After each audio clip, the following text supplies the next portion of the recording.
Sir ఎలా అనిపిస్తుంది sir? అంటే ఒక ప్రజా దర్బార్ పెట్టి ఒక ముఖ్యమంత్రి ప్రజల్లోకి రావడం ఎలా అనిపిస్తుంది? గతంలో ఏ ముఖ్యమంత్రి అయినా ఇలా వచ్చారంటారా? ఒక చంద్రబాబు నాయుడు వచ్చినట్లు. గతంలో ఏ ముఖ్యమంత్రి గారు కూడా ఇట్లా రావడం లేదు. కానీ ప్రజాస్వామ్యంలో ఇలాంటి ముఖ్యమంత్రి దొరకడం ఆంధ్రప్రదేశ్ ప్రజల అదృష్టం. ఎందుకంటే గత 5 సంవత్సరాలలో ఈ రాష్ట్రం దివాలా తీసి రాష్ట్రంలో ఎలాంటి సంక్షేమ కార్యక్రమాలు కానీ ఎలాంటి ఏ క్యాస్ట్ కానీ ఎస్సీ ఎస్టీ బీసీ మైనార్టీలు కానీ ఎవరికే కానీ బడుగు బలైన వర్గాలకు కూడా ₹1 కూడా కార్పొరేషన్ పెట్టి 5 సంవత్సరాలు లూటీ చేయడం జరిగింది. గతంలో ఉన్నటువంటి చైర్మన్లు కూడా కనీసం అంటే వాళ్ళకు ఒక్కరికి కూడా లోన్లు ఇప్పించడం కానీ వాళ్ళకు సంక్షేమ పథకాలు చూపించడం లేకపోయినారు.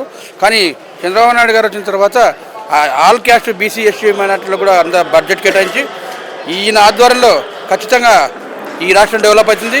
అదేవిధంగా ఎన్డీఏ ప్రభుత్వం అధికారంలో ఉంది కాబట్టి పైన భారత ప్రధానమంత్రి నరేంద్ర మోడీ గారు ఉన్నారు కాబట్టి ఆయన కాంబినేషన్ కానీ ఇక్కడ పవన్ కళ్యాణ్ గారి కాంబినేషన్ కానీ బ్రహ్మాండంగా ఉంటుంది. ఈ రాష్ట్ర ప్రజలు చూపించిన గతంలో 5 సంవత్సరాలు మోసపోయినటువంటి ఈ ప్రజలు సస్యశ్యామలంగా ఈ కూటమి వచ్చిన తర్వాత ఈ రాష్ట్రాన్ని డెవలప్ చేసి ఇంకా మున్ముందుకు తీసుకుపోతారనే నమ్మకం ప్రజలలో ఉంది. సార్, జగన్మోహన్ రెడ్డి రౌడీ పాలన అంటున్నాడు. ఢిల్లీ వెళ్తాను, ధర్నా చేస్తాను, ఇలాంటి టైప్ ఆఫ్ క్వశ్చన్స్ వేస్తున్నాడు. ఏంటి సంగతి? ఏంటి 2 నెలల్లోనే రౌడీ పాలన అని ఎలా అంటారు? అది ముఖ్యమంత్రి గతంలో చేసినాడు కాబట్టి ఆయన చేసిన అరాచకాల గురించి ఇక్కడ ఏదైనా ఉంటే ఆయన తరఫున ఎమ్మెల్యేలను ఎన్నుకోవడం జరిగింది. ప్రజాస్వామ్యంలో నువ్వు అసెంబ్లీలోకి వచ్చి గలం ఇప్పి నీకు జరిగిన అన్యాయాన్ని నువ్వు ప్రభుత్వాన్ని నిలదీయాల్సింది పోయి నువ్వు చౌకబార్థకంగా ఈ రాష్ట్రాన్ని దివాళాతనం తీసి నీ విషయాలలో బయటపడతానే ఉద్దేశంతో ప్రజలను చీకొట్టాలనే ఉద్దేశంతో నువ్వు అసెంబ్లీకి హాజరు కాకుండా అటు కేసులకు హాజరు కాకుండా ఆ డేట్లు తప్పించడం కోసం ఢిల్లీలో ధర్నా చేయడానికి నువ్వు చేస్తున్న సంగతి రాష్ట్ర ప్రజలందరికీ తెలుసు. కాబట్టి నీ అంతం ఇంతతో ముగిసిపోయింది. నీ పార్టీ ఇక నామరూపాలు కూడా లేకుండా పోతాయి. మీరు జైల్లోకి ఒక తప్పదు. మీ ఎమ్మెల్యేలు కూడా చాలామంది జైల్లోకి పోతారు. కదమాలు ఉండేవాళ్ళు కూడా ఈ పార్టీ ఇక ఉండదు. నువ్వు ఎట్టి పరిస్థితుల్లో కాంగ్రెస్లో విలీనం చేయడానికి ప్రయత్నం చేస్తున్నావు. నువ్వు ప్రశాంతంగా వెళ్ళిపోయినా నువ్వు జైలుకి వెళ్ళిపోతావు, నీ పార్టీ వెళ్ళిపోతుంది అనే ఉద్దేశం రాష్ట్ర ప్రజలకు తెలిసిన విషయమే. Thank you so much. Previous government చూశారు 5 years. ఈ గవర్నమెంట్ని చూస్తున్నారు. కూటమి ప్రభుత్వం 2 నెలలు రూలింగ్ ఎలా అనిపించింది మీకు? 2 నెలలు అంటే ప్రభుత్వం వచ్చింది. ఇప్పుడే గత ప్రభుత్వం అప్పులు చేసి ఖజానా ఖాళీ చేసింది.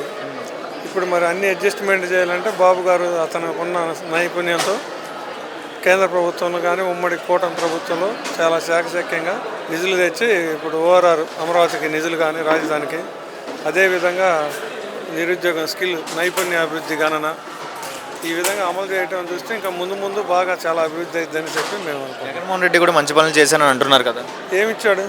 ఇప్పుడు జగన్మోహన్ రెడ్డి డైరెక్ట్ బటన్ వేయటం తప్ప మౌలిక వనరులు అంటే రోడ్లు కానీ ఈ విధమైన కాలువలు కానీ రైతులకు ఉపయోగపడే ఏం చేయలేదు. డైరెక్ట్గా అకౌంట్లలో డబ్బులు వేసానని చెప్పడం తప్ప ఏమైనా రోడ్లు వేసాడు ఎక్కడైనా? ఇప్పుడు అసెంబ్లీలో ఏమంటున్నాడంటే పవన్ కళ్యాణ్ కరప్షన్ ఎవరు చేసినా వదిలేదే లేదా అంటున్నారు. నిజంగా ఈ కఠినమైన చర్యలు ఉంటాయంటారు? తప్పనిసరిగా ఉంటుంది. పవన్ కళ్యాణ్ కానీ బాబు గారు కానీ ఎవరు తప్పు చేసినా ఉపేక్షించడు, తప్పనిసరిగా చర్యలు తీసుకుంటారు. మరి అభివృద్ధి జరిగిద్దని నమ్మకం ఉంది. అమరావతి 15,000 కోట్లు శాంక్షన్ చేశారు కదా కేంద్ర ప్రభుత్వం. ఒక 15,000 కోట్లు కాదు, భవిష్యత్తులో ఇంకా ఎక్కువ నిధులు తెచ్చి అభివృద్ధి తప్పనిసరిగా చేస్తారు.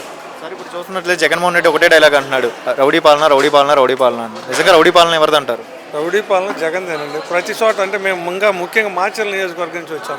ప్రతిరోజు కూడా ఎవరికైనా పెళ్లి ఫంక్షన్లు కట్టుకోవాలన్నా ఒక ఫ్లెక్సీలు కట్టుకుంటే దౌర్జన్యం చేసింది ఎవరు? వైసీపీ ప్రభుత్వాన్ని.